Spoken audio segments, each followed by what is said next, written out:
Hi. It's me, Rashmi. Hi, this is Rashida. Yes. So today we are going to explore the museum of our university, Yeah. which it has all the histories of Biology. biology, electricals, Yeah. and then so on. So Yeah. let's go inside and explore. Okay. Thank you.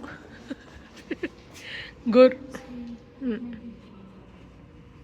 on Thursdays it is closed. Yeah. Also for And I unit. will say you can.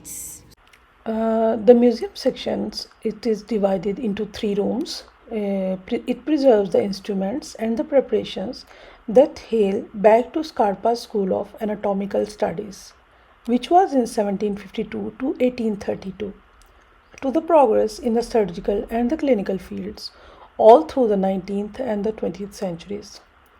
We thank to the historical figures such as Luigi Porta and the Carlo, and to the scientific school founded by Camillo Golgi from 1843 to 1926. And he was the first Italian who received a Nobel Prize for medicine for developing a histological method that was a founding stone of the modern neuroscience. The other section is the physics section, which belongs to Alessandro Volta from 1745 to 1827. The room recreates and make accessible to the public the ancient cabinet of the physics. The cabinet was originally located on the first floor, overlooking the law portico and adjacent to the physics theater. Under Volta's directions, starting from 1778, the cabinet was equipped with the newest and the most advanced instruments, and it became a source of admiration for numerous Italian and the foreign visitors. So, Camillo Golgi was an Italian biologist and pathologist who was awarded the Nobel Prize in 1906 for his work on the central nervous system. Here is a strange story that there is a professor whose head was cut by the student. He stays up. If I show you, it's over there. So this is more the skulls. Camillo Golgi is him. He's doing his work. He's considered one of the forefathers who worked for the, I believe, biology maybe. You see his drawings. Central nervous system was difficult to study during Golgi's time because the cells were hard to identify. And on 16th February 1873, he wrote to his friend Niccolo that I am delighted that I have found a new reaction to demonstrate, even to the blind, and the structure of the cerebral cortex.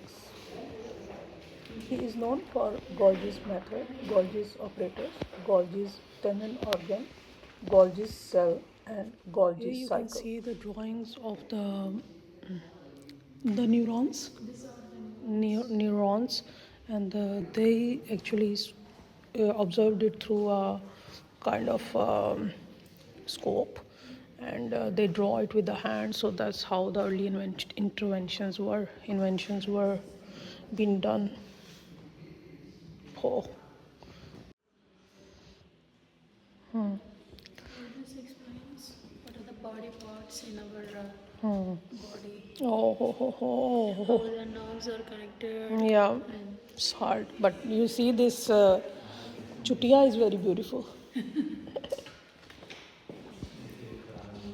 It's for the women, and this is for the men. Yeah. Is statue is not real, no? They just made it. It has all the nerves going on. Oh, don't look at me. So here you will see Huh? see the snake.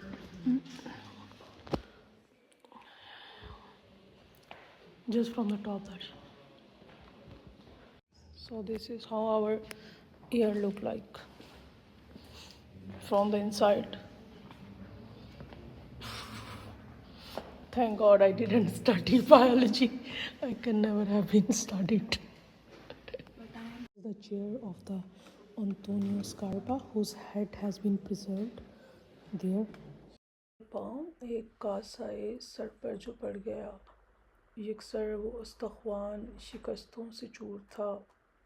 कहने लगा कि देख के चल राह बेखबर, कहने लगा कि देख के चल राह बेखबर, मैं भी कबो किसी का सर पुरगुरूर था. Oh, you were telling me the world map? Huh? Not this one. There is one more. This is also one. Mm. This is one of the world map.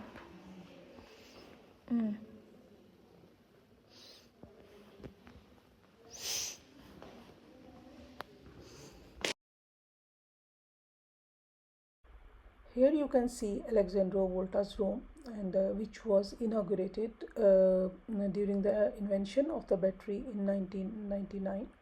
The room houses a rich collection of the instruments belonging to the original physics cabinet of the Alessandro Volta, who from 1778 taught the experimental physics in the Pavia. On one side of the room, there were two work tables belonging to the Volta himself, a display example of the numerous instruments that he used to investigate the properties of the electric charge and the electric field bodies.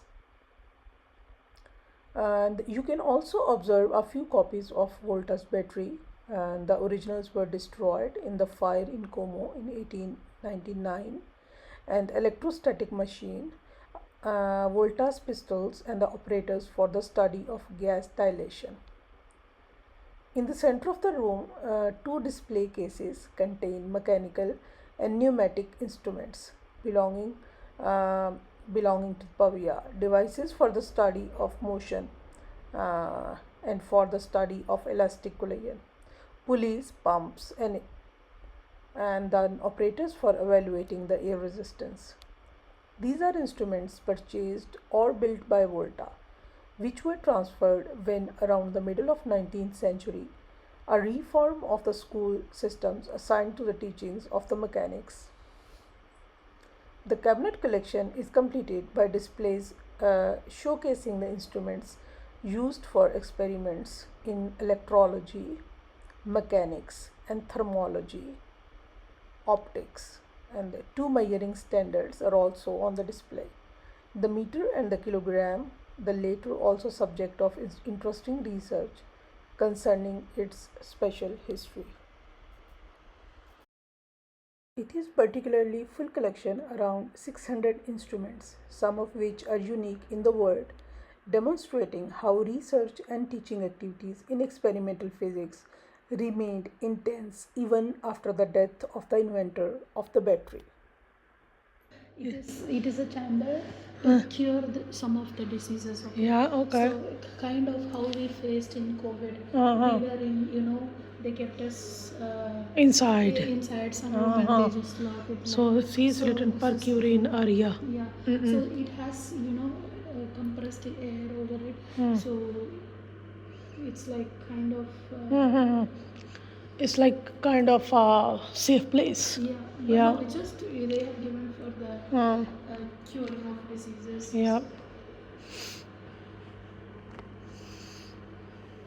This is motor magneto electro di belly.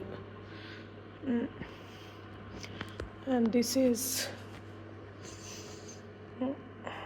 also one of the earlier invention.